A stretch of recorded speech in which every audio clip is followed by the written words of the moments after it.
Assalamualaikum. Selamat pagi semuanya. Kita mau on the way ke Merrickville. Dari Mount Druitt ke Merrickville, mau ketemu dengan GP. Itu semacam dokter keluarga waktu kita masih tinggal di Merrickville. Dokter Kuango.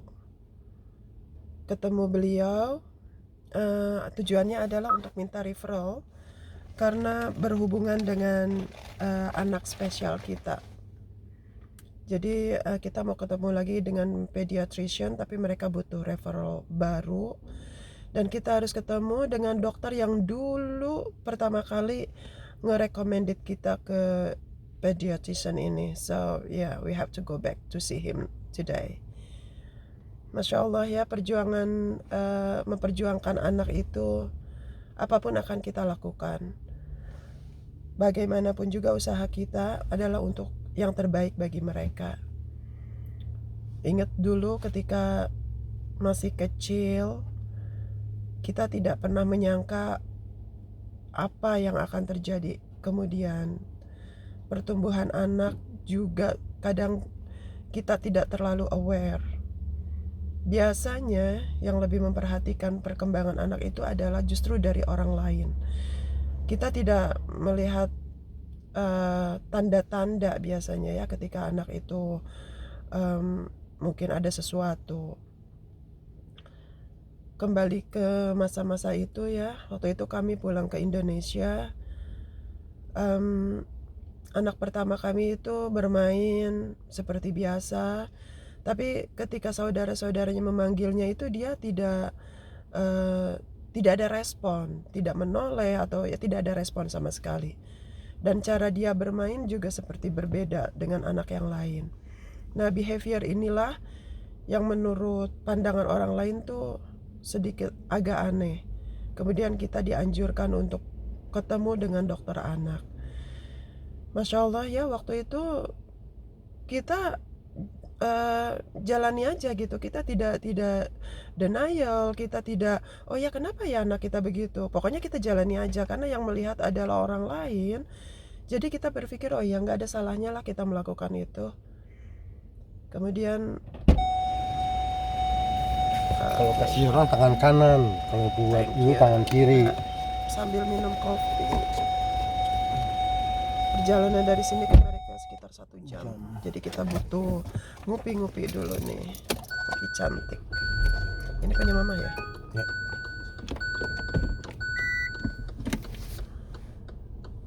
Kita pergi bersama tentu anak dan ini sang driver. Nah, waktu itu kita akhirnya ketemu dengan dokter anak, Dokter Rudy. Anak kita masih umur berapa ya waktu itu actually kita ketemu Dokter Rudy? Sekitar masa 2 tahun ya? Iya, 2 tahun. 2 tahun. Ya sekitar 2 tahun lah. 2 tahun itu kita ketemu Dokter Rudy, kemudian langsung di-assess sama beliau. Dan ya kita kaget ketika mengetahui bahwa anak kita autism. Not really autism, just say mild autistic, which is not severe. Enggak yang ternyata anak yang memiliki kelebihan ini memiliki degree juga. Ada yang low, artinya ya masih kecil lah ya. Kemudian kalau kita bilang mild, which is mungkin medium, tengah-tengah, dan severe, itu udah yang parah sekali. Tapi waktu itu kemudian ya dokter langsung memberi obat kepada dia, kemudian juga menganjurkan terapi yang akhirnya ya semua kita jalani aja. Bayangkan dari umur 2 tahun, 3 tahun tuh sudah mengkonsumsi obat. Bayangkan itu. Secara hati nurani kita tidak tega melihatnya. Dan efek dari obat itu bisa langsung kelihatan. Ini anak yang tadinya aktif, yang tadinya lari ke sana kemari, itu dia bisa 180 derajat diem. Keluarga melihatnya sih seperti aneh gitu. Pernah Umi bilang kayak ayamku tetelo yang kayak sakit gitu ya, diem gitu. Sempat keluarga juga menyarankan udah nggak usah dikasih obat, ya maksudnya anak-anak biasa lah ya, nakal itu biasa gitu. Padahal sebenarnya sih kan dokter juga memberi obat itu pasti sangat diperhitungkan juga, tidak akan berbahaya dalam jangka panjang. Walaupun hampir 18 tahun anak saya itu ya kurang dari 18 tahun mungkin ya mengkonsumsi obat, sampai di titik akhirnya kami setelah dia dewasa kami berhenti akhirnya setelah dia ke kuliah, lepas dari high school. Dari situ ya sudah, hari-harinya itu kami mencari terapi untuk anak kami. Kebetulan karena saya tinggal di Bogor, ketemu dengan ibu pemilik klinik yang sekarang ternyata tinggal di sini, ketemu di sini. Mulai saat itulah, kenapa? Teman baik. Ya teman baik, qadarullah ketika ketemu juga beliau ternyata suaminya tinggal di Australia. Dan sampai sekarang pun ya kami masih kadang ketemu dengan beliau. Masih silaturahim. Masih bersilaturahim.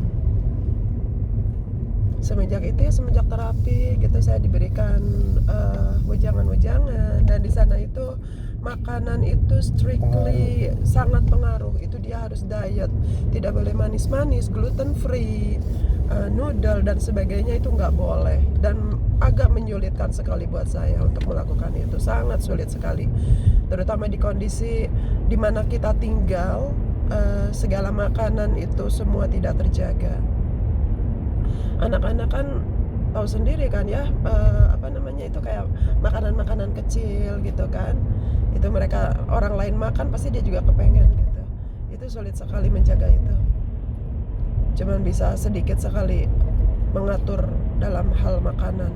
Tetapi kemudian kita kasih obat, terapi terus berjalan dari seminggu, tadinya 4 hari kalau nggak salah ya, kemudian sampai 3 hari, sampai kemudian saya 2 hari seminggu. Itu suami itu kerja sampai pontang-panting 3 kerjaan untuk bisa mencukupi kebutuhan saya di Indonesia. Ibaratnya kerja dia suka bilang kaki di atas gimana? Pokoknya kaki di atas, pala di bawah. Kaki di atas, pala di bawah gimana tuh ya, maksudnya sampai kerja keras 3 kerjaan buat mencukupi pembayaran terapi dan sebagainya, karena terapi kan juga bukan yang murah. Sampai duit banyak, bukannya dapat duit kapan teks sampai bayar. Subhanallah ya. Akhirnya kena juga sama tax office, bukannya seharusnya kan kita dapat tax return, tapi akhirnya suami saya harus bayar tax kembali karena overwork, jam kerja yang berlebihan. Akhirnya ya terus berjalan sampai kemudian saya kembali ke sini, ke Australia. Di Indonesia tinggal selama 2 tahun karena waktu itu memang hamil anak kedua, kemudian terapi anak pertama juga terus berjalan. Kemudian kembali ke sini, akhirnya terapi berhenti di Indonesia, tapi di sini Masya Allah itu kita pertama kesini tuh saya belum permanent resident, masih memakai temporary resident, which is kita belum benefit apa-apa dari Centrelink, dari government. Itu struggle dan perjuangan itu Masya Allah, terutama memperjuangkan anak biar bisa sekolah. Temporary resident itu kita disamakan dengan overseas student. Anak yang masuk ke primary school atau SD, kalau di Indonesia itu tingkat SD, itu harus bayar sekitar 3.000 sampai 4.000 per tahun. Jadi kalau saya punya 2 anak waktu itu, Axel dan Lydia, itu sekitar 9.000, 10.000 setahun, which is waktu itu sama sekali nggak ada duit. 100 juta itu nggak ada sama sekali untuk menyekolahkan anak. Namanya kita usaha, Allah punya rencana. ya kita usaha, hasilnya sudahlah kita serahkan kepada Allah. Saya pergi ke Wollongong sama suami ke Department of Education waktu itu hanya untuk meminta keringanan biar anak bisa sekolah, keringanan biaya. Kemudian tetapi di sini kan semuanya tidak bisa dikasih begitu aja tanpa proof dan bukti. Jadi mereka meminta kita segala macam kayak pembayaran rumah, bill listrik, water, sampai akhirnya itu Masya Allah anak saya yang pertama itu dapat sekolah untuk spesial anak-anak autis selama 2 tahun. Itu free transportation. Jadi dia dijemput dan diantar dari rumah ke sekolah tiap hari selama 2 tahun for free.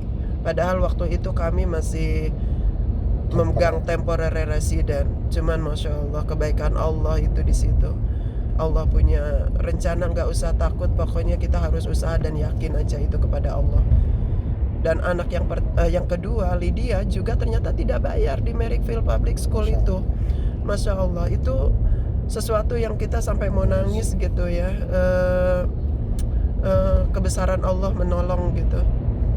Sampai akhirnya yang anak pertama ini lulus di sekolah spesialnya dia dengan intelijensi. Memang kalau anak-anak spesial ini intelijensi mereka itu biasanya di atas rata-rata. Jadi kalau ngelihat anak dari kecil tidak bisa dilihat dari intelijensinya, tapi dilihat dari behaviornya. Nggak dibilang oh ya anak gue udah pinter nih, nggak apa-apa kok, dia cerdas kok. Ternyata tidak bisa dilihat dari situ. Kita lihat dari behaviornya dia. Kecerdasan anak itu biasa, tidak tapi behavior yang menentukan. Kalau kita bisa ngelihat, oh kok anak nih aneh ya, nangis tiap malam, itu ada apa? Tidurnya, pattern tidurnya nggak baik, itu kenapa? Teriak-teriak yang nggak tentu, itu kenapa? Nah disitulah behavior yang terutama itu. Seek help as soon as possible. Dari semenjak muda, cari help gitu. Karena semakin muda di treatment itu, kemudahan-kemudahannya itu bakalan terlihat nanti setelah mereka sekolah. Saya bisa lihat anak saya setelah masuk ke special school yang di Leichhardt ini, kemudian dia dimasukkan ke public school, itu pun harus ada trialnya selama 2 minggu apa seminggu gitu. Jadi gurunya datang ke sana menemani dia dan ada teachers aid-nya juga. Itu ternyata Masya Allah dia bisa ternyata bergabung bersekolah di public school dengan anak-anak normal lainnya. Masya Allah, itu akhirnya Excel masuk ke Merrickville Public School dengan bantuan teachers aid. Ya namanya anak spesial adalah di sana sini sedikit kekurangan. Kadang guru juga telepon saya, oh anakmu melakukan ini, melakukan itu. Ya kita datang ke sekolah, tapi mereka penuh pengertian, mereka sabar, mereka penuh pengertian. Sampai Masya Allah ya, setelah dia high school, dia akhirnya terpilih menjadi vice kapten sekolah. Coba anak spesial jadi kapten sekolah. Itu Masya Allah sekali. Tapi memang perjuangan itu yang harus orang tua lakukan sejak dini. Bila melihat deteksi sejak dini, bila melihat kejanggalan anak, melihat anak-anak yang oh kenapa ya, itu harus ada pertanyaan-pertanyaan itu di diri kita.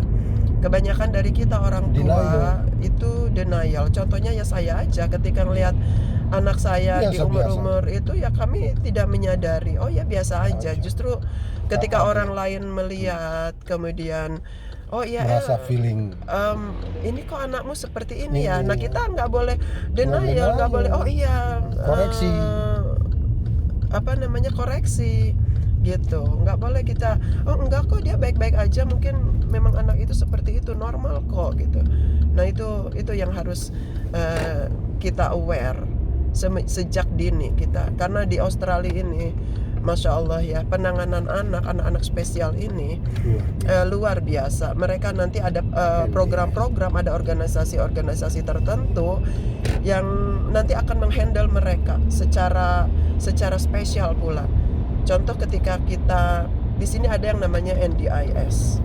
Nah NDIS ini organisasi ini mendanai mereka mungkin miliaran atau mungkin bilionan mungkin. Karena bayangkan aja untuk seorang anak yang memiliki keterbatasan contoh sangat parah, itu aja setahunnya itu mereka bisa mendapatkan sekitar mungkin 500, sekitar segitu mungkin, sampai ada yang 50.000, 70.000, 800.000. Yeah, I mean more than that. I mean that depend on how severe children has that disease.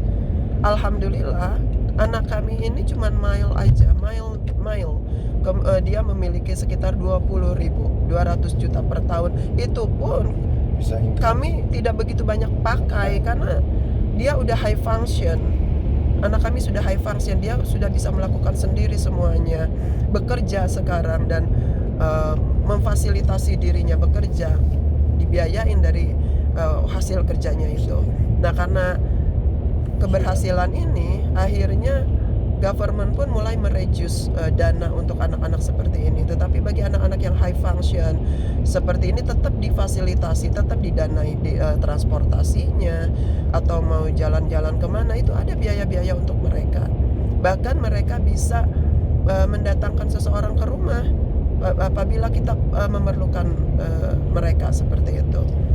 Jadi jangan takut, sedini mungkin bila kita melihat ada kejanggalan sama anak kita, pertama datang ke GP dulu, minta referral untuk dokter anak yang bagus, pediatrician atau dokter anak.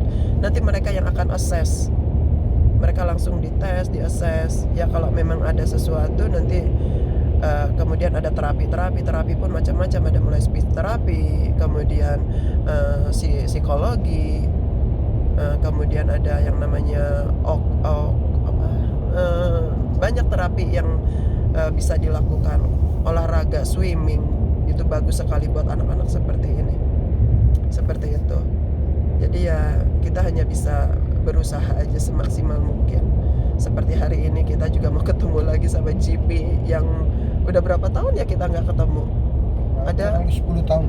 Enggak dong, 15 lah. Ya, Kita dari umur ya, karena pindah sini 10 tahun kan. Iya, 10 tahunan ya nggak ketemu ya sama dokter ini. Qadarullah kita harus ketemu lagi dengan beliau hari ini karena memang ada urusan yang harus diselesaikan. Dan di sini dokter tidak boleh sembarangan. Jadi apabila kita sudah karena dia spesial, jadi awal-awal bersama dokter ini datanya ada di dia. Jadi kita nggak bisa datang ke sembarang dokter kemudian minta referral, itu susah juga karena datanya tidak ada di setiap dokter, beda dokter. Ya mudah-mudahan hari ini lancar, diberi keberkahan, dan semoga kita tetap selalu dalam lindungannya.